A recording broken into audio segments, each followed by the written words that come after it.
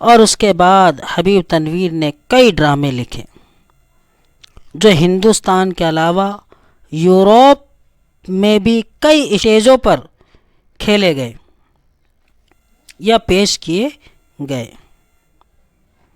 ان کے کئی ڈرامے عالمی سطح پر بھی مشہور ہوئے ہیں۔ حبیب تنویر کا جو سب سے بڑا اور اہم کارنامہ ہے وہ یہ ہے کہ انہوں نے اپنے ڈراموں کے ذریعے چھتیس گڑھ کے لوک کلاکاروں کو قومی سطح پر مشہور و معروف بنا دیا۔ حبیب تنویر کو قومی اور بین الاقوامی سطح پر کئی انعامات اور اعزازات حاصل ہوئے۔ ان کے لکھے ہوئے ڈرامے ہندی، مراٹھی، بنگالی اور یورپ کے کئی زبانوں میں ترجمہ کیے گئے ہیں۔ حبیب تنویر کا انتقال 2009 میں ہوا۔ تو پیارے بچوں، یہ حبیب تنویر کی حالات زندگی تھی۔ اب سوال نمبر 19، مندر ذیل اشعار کا مطلب لکھیے اور شاعر کا حوالہ بھی دیجیے۔ تو پہلا شعر ہے، ہستی اپنی حباب کی سی ہے، یہ نمائش سراب کی سی ہے۔ حوالہ ایسے دیں گے، یہ شعر ہماری کتاب میں شامل ہے، سبق غزل سے لیا گیا ہے، اس کے شاعر کا نام میر تقی میر ہے۔ تشریح، میر تقی میر اس غزل کے مطلع میں کہتے ہیں کہ ہماری زندگی یا ہماری ہستی ایک پانی کے بلبلے کی طرح ہے اور اس کا دکھاوا پانی کا دھوکہ ہے، جو دور سے تو ہمیں خوبصورت نظر آتا ہے اور قریب جا کر دیکھتے ہیں، نزدیک جا کر دیکھتے ہیں تو غائب ہو جاتا ہے۔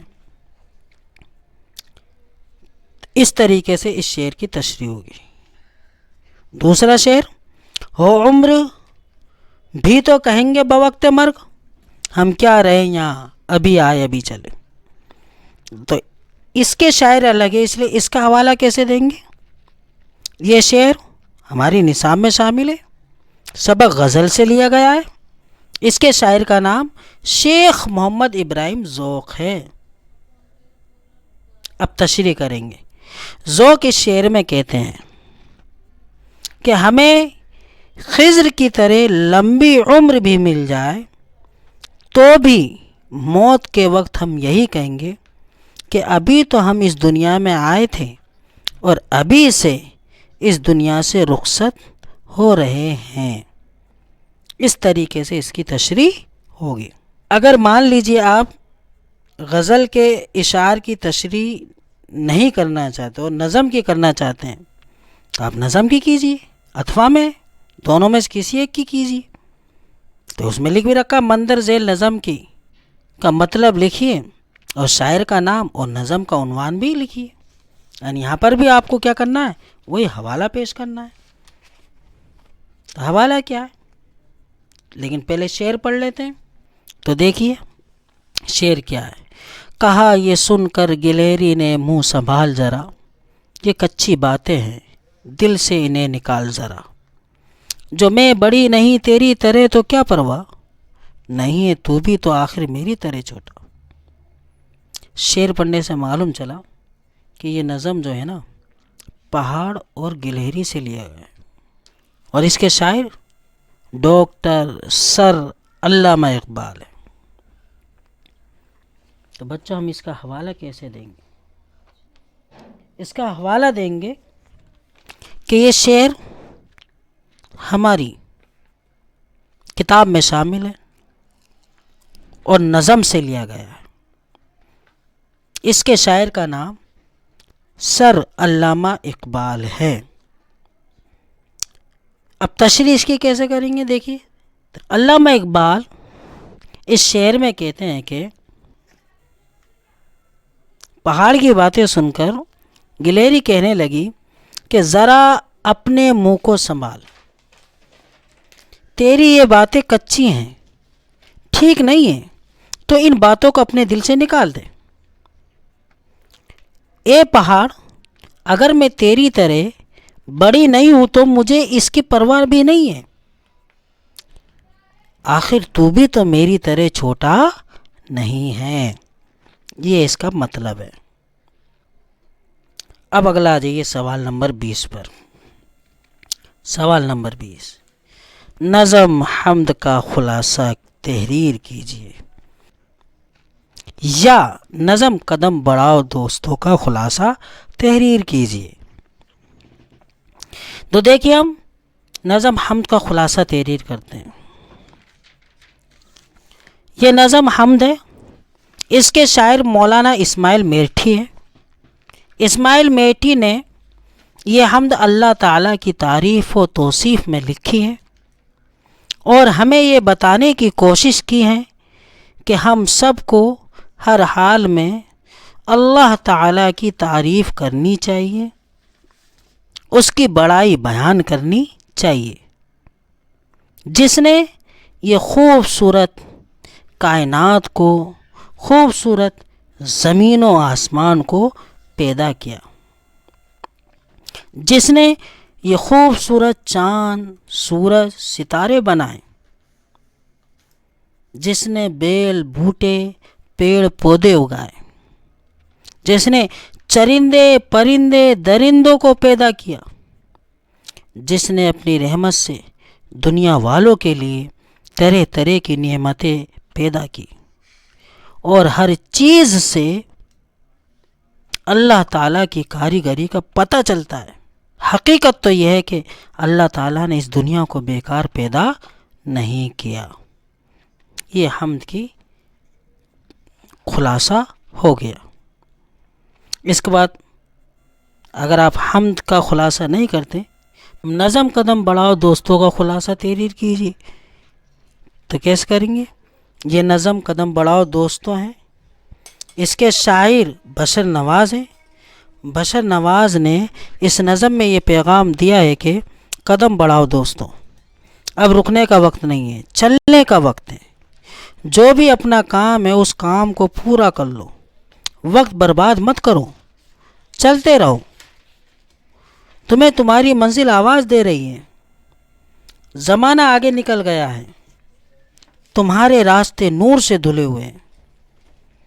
باغ کھل رہا ہے, آسمان صاف ستھرا ہے. تم پیچھے رہ گئے ہو, چلتے رہو.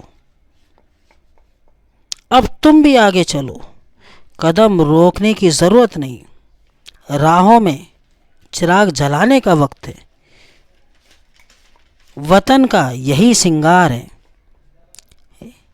وطن کے باہر کا موسم بھی تو یہی ہے, اس لیے اب چلتے چلو. ابھی تمہارے سفر کی شروعات ہے. ہر ایک رکاوٹ سے مقابلہ کرتے ہوئے آگے قدم بڑھاتے ہوئے چلو. اگر راستے میں کوئی گپھا یا پہاڑ آئے تو اس گپھا اور پہاڑ کو نظر انداز کر دو اور قدم سے قدم ملا کر کے آگے بڑھتے چلے جاؤ. اپنے وطن کی مٹی کو خوبصورت باغ بناؤ اور باغ کی ہر ایک ایک پگڈنڈیوں کو ستاروں کی طرح چمکدار بناؤ, اور باغ کی ہر کلی کو نکھارو اور پیار محبت کے دیپ جلاؤ, کیونکہ یہ باغ تمہارا ہے, یہ وطن تمہارا ہے, اور اس باغ پر تمہارا اختیار ہے, اس وطن پر تمہارا اختیار ہے. اس طریقے سے آپ کو نظم قدم بڑھاؤ دوستوں کا خلاصہ کرنا ہے.